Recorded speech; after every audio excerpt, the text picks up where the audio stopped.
मनुष्य है ना हम, भय तो लगेगा ही। भय धन हानि का हो या मान हानि का, आप भय को बुरा समझते हैं ना। भय हानिकारक हो सकता है, परंतु लाभदायक भी।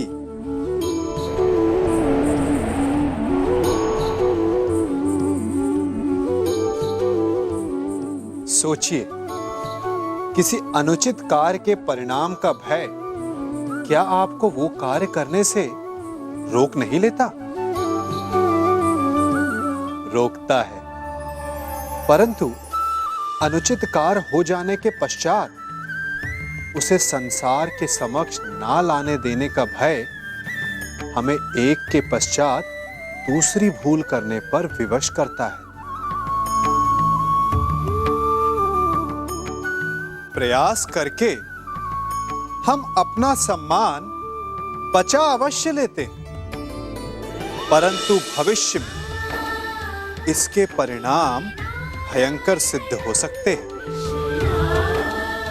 इसीलिए कोई भी कार्य करने से पूर्व उसके परिणाम को जानना जितना आवश्यक होता है, उतना ही आवश्यक होता है कोई भूल हो जाने के पश्चात उसे तुरंत स्वीकार कर लेना।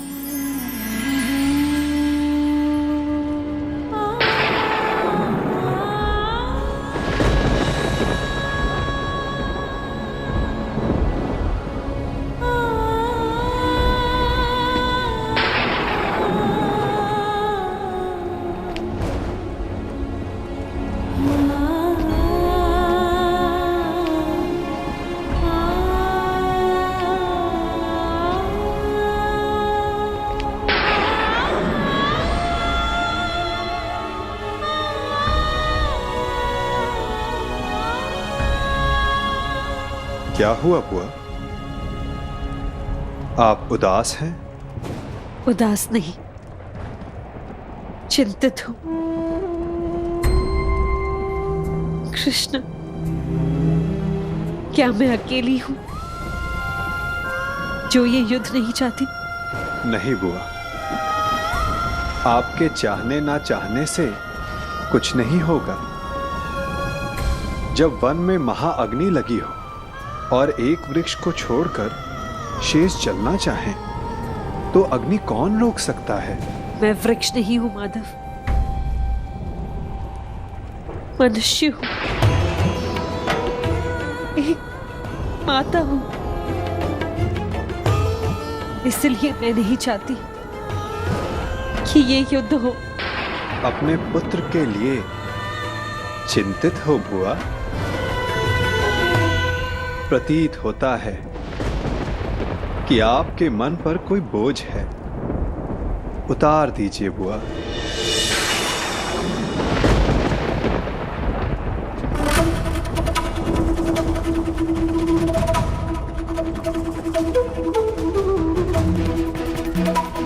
मैं अपने दोनों पुत्रों के लिए चिंतित हूं।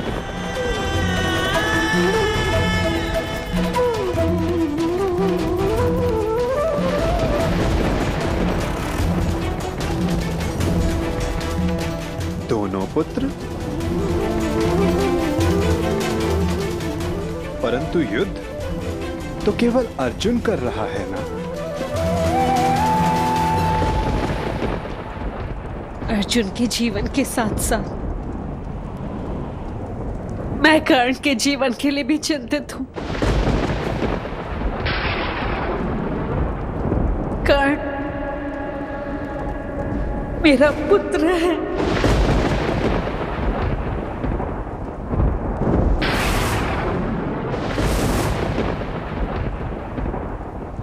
मेरा सबसे बड़ा पुत्र।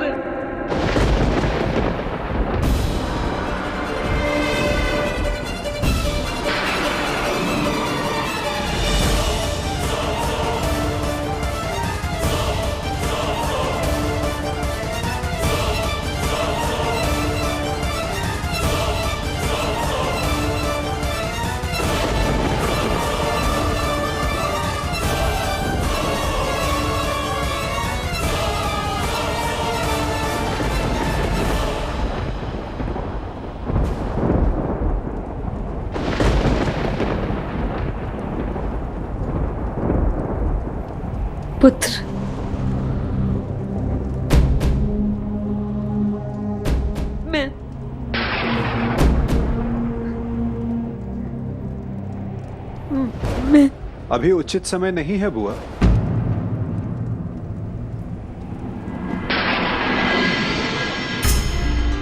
किस बात का उचित समय नहीं है वासुदेव? भावुक होने का, अपने मन और कर्म से नियंत्रण खोने का। चूंकि भाव या कर्म या वचन उचित स्थान और उचित समय पर ही शोभा देते हैं। कदाचित इसीलिए प्रकृति ने मस्तिष्क का स्थान हृदय से ऊंचा रखा है, चूंकि समय पड़ने पर मस्तिष्क हृदय के प्रभाव पर नियंत्रण कर सके। कदाचित कल के द्वंद्व के लिए तुम यहां कुंती बुआ का आशीष लेने आए हो ना कर्ण? नहीं, मैं बस प्रणाम करने आया हूं।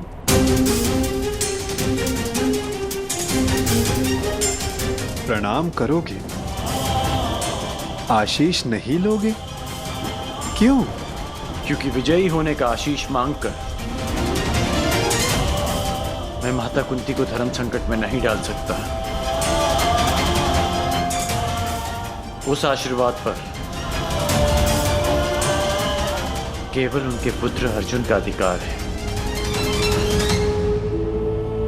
तुम भी तो इन्हें माता कहकर पुकारते हो ना मित्र, तो इस नाते तुम भी इनके पुत्र हुए।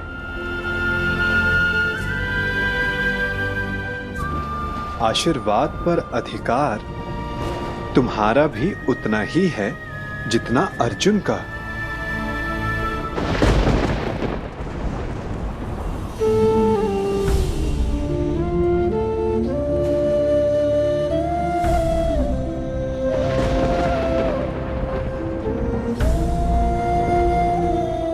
मैं यहां केवल कर्तव्य पालन के लिए आया हूं, अधिकार माने नहीं।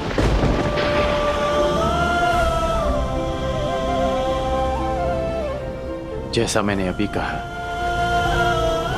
कि विजयी होने के आशीष पर केवल अर्जुन का अधिकार है, मेरा नहीं।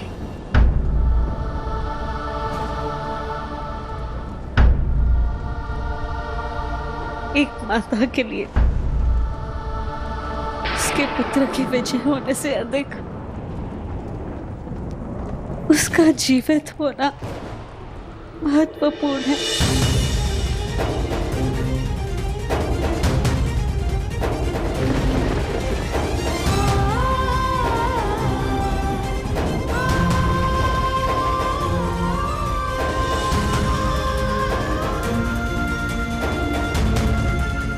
आयुष्मान भव पुत्र।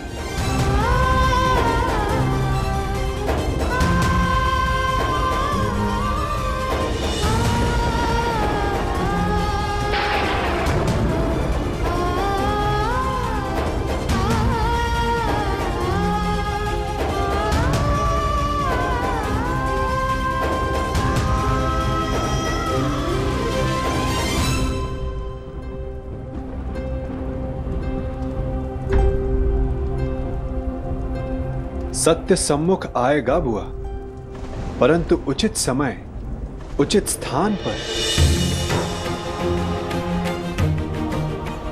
और वो समय कब आएगा? ये समय आपको स्वयं बतलाएगा बुआ। बुआ हूं ना तुम्हारी, और भक्त भी। क्या इस युद्ध को रोक सकते हो? कर्म कर सकता हूं, परंतु फल समय के हाथ में है।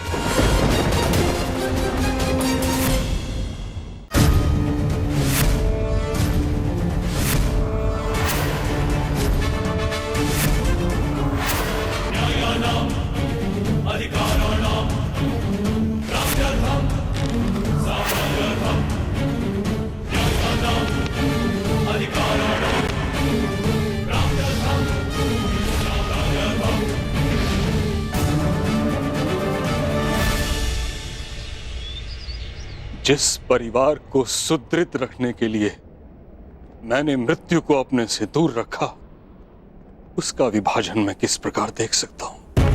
ऐसा कौन सा परिवार है जिसमें विवाद नहीं होता, परंतु विभाजन? क्या यही एक समाधान है? मुझे अपने कानों पर विश्वास नहीं हुआ था विदुर। वासुदेव जैसा विद्वान और बुद्धिमान विभाजन का सुझाव देता है।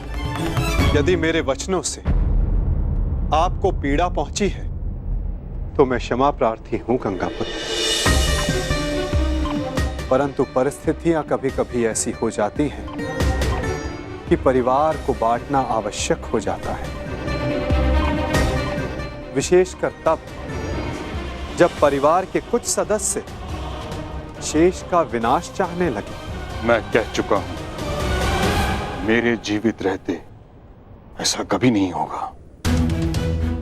मुझे विश्वास है कि मैं अपने पुत्रों को एक रखने में सक्षम हूं। क्षमा चाहूंगा गंगापुत्र, परंतु ऐसा हो चुका है, वो भी आपके जीवित होते हुए। और रही बात आपके विश्वास की, तो वो लाक्षागृह की अग्नि में भस्म हो चुका है। क्या कह रहे हैं आप? दुर्योधन और शकुनी ने पुरोचन से वारणाव्रत में जो भवन बनवाया था, वो भवन लाक्षागृह था। वो पांडवों को भेंट देने के लिए नहीं, अपितु पांडवों को अग्नि की भेंट चढ़ाने के लिए था गंगापुत्र। मुझे विश्वास नहीं। तो आप महात्मा विदुर से पूछिए, यदि वो समय रहते पांडवों को सावधान नहीं करते तो आज आपके पांचों पौत्र जीवित नहीं होते। वासुदेव ठीक कह रहे हैं तातश्री। तुमने मुझे बताया क्यों नहीं विदुर? आपको कष्ट होता तातश्री। पांडवों की रक्षा मैंने कर ली थी, परंतु सत्य जानने के पश्चात कौरवों की रक्षा आपसे कोई नहीं कर पाता। यदि कौरवों और पांडवों को साथ रखा गया तो मुझे खेद है गंगापुत्र, कहीं हस्तिनापुर स्वयं एक लाक्षागृह में परिवर्तित ना हो जाए। स्पष्ट कहिए वासुदेव। तो सुनिए, द्रोण शिष्य और परशुराम शिष्य दोनों पराजय स्वीकार नहीं करेंगे। ना ही दोनों में युद्ध कौशल की कमी है, ना ही अस्त्रों का अभाव। तो निश्चित रूप से युद्ध भयंकर होगा। एक को विजय मिलेगी, एक को वीरगति। इस प्रश्न का उत्तर अवश्य मिल जाएगा कि हस्तिनापुर का अगला सम्राट कौन होगा, परंतु पांडवों और कौरवों के मध्य बैर समाप्त नहीं होगा गंगापुत्र। उनके ईर्ष्या और प्रतिशोध की अग्नि समाप्त नहीं होगी। कई लाक्षागृह सजेंगे और निश्चित रूप से हस्तिनापुर के प्रारब्ध में केवल युद्ध रह जाएगा, केवल रक्त रह जाएगा, केवल प्रतिशोध रह जाएगा गंगापुत्र।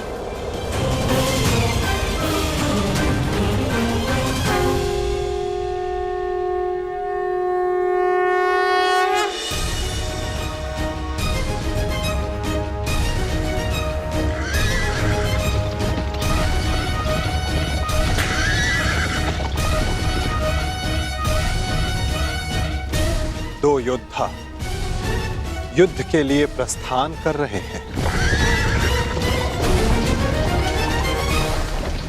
और संभवतः उनमें से एक ही लौट पाए।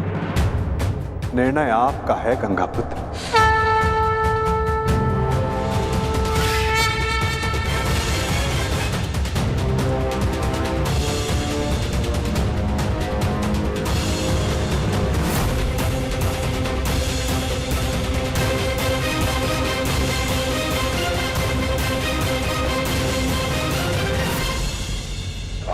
हमारा द्वंद्व आज पूर्ण होगा।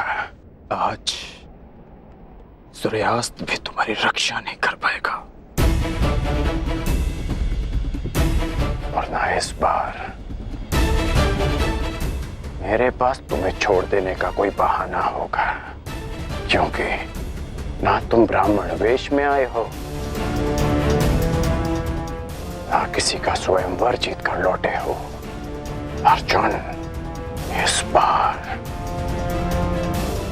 मैं अपना धनुष नीचे नहीं करूंगा और मैं तुम्हें प्रहार करने का अवसर नहीं दूंगा।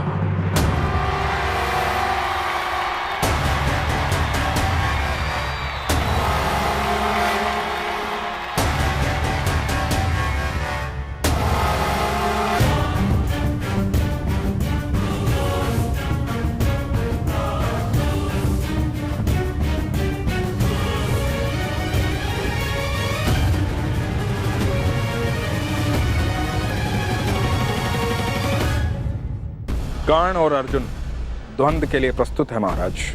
द्वंद्व प्रारंभ किया जाए ताज।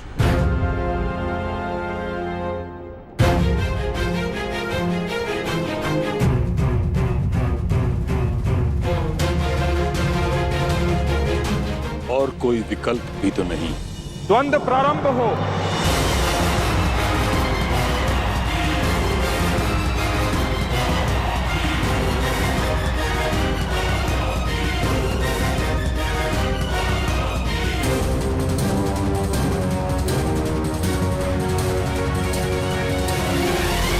ये द्वंद्व नहीं, तुम्हारा सौभाग्य प्रारंभ हो रहा है मेरे होने वाले सम्राट। हाँ मामा श्री।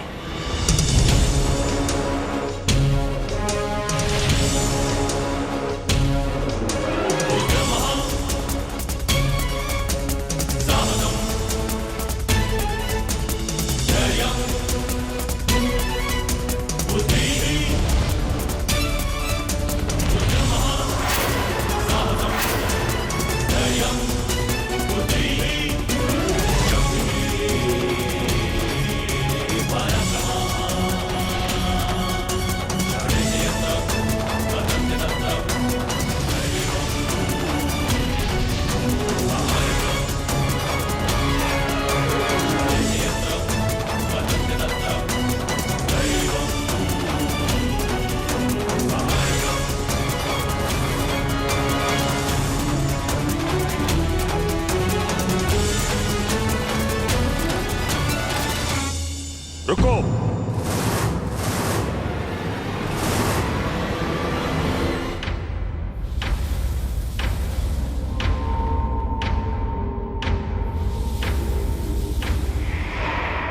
क्या हुआ ताज? महाराज, हस्तिनापुर की सुरक्षा मेरी प्रतिज्ञा है, मेरा धर्म है, मेरे जीवन का उद्देश्य है।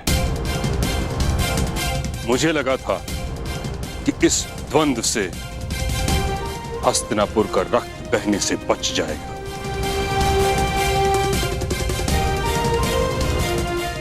परंतु अब मुझे प्रतीत होता है कि यह द्वंद्व हस्तिनापुर के हित में नहीं।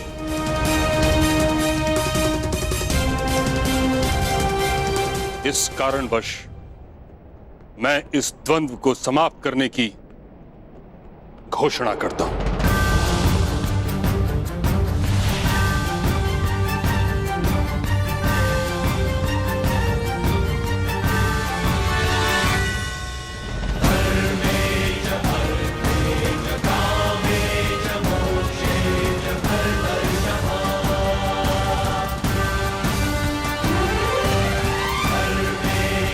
क्योंकि आज अंगराज की विजय हो या अर्जुन की, युधिष्ठिर सम्राट पद पर बैठे या दुर्योधन, इन भाइयों के मध्य का बैर और इनकी होड़ समाप्त नहीं होगी। परंतु पितामह, इसके अतिरिक्त और क्या हल है?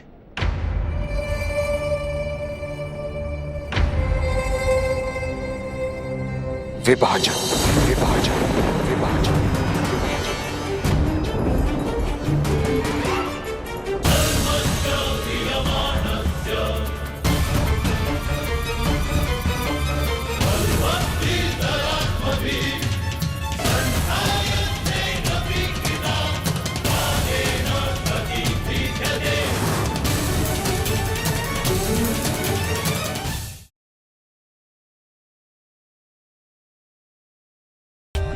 For more updates, subscribe to our channel, click the show links and enjoy watching the videos.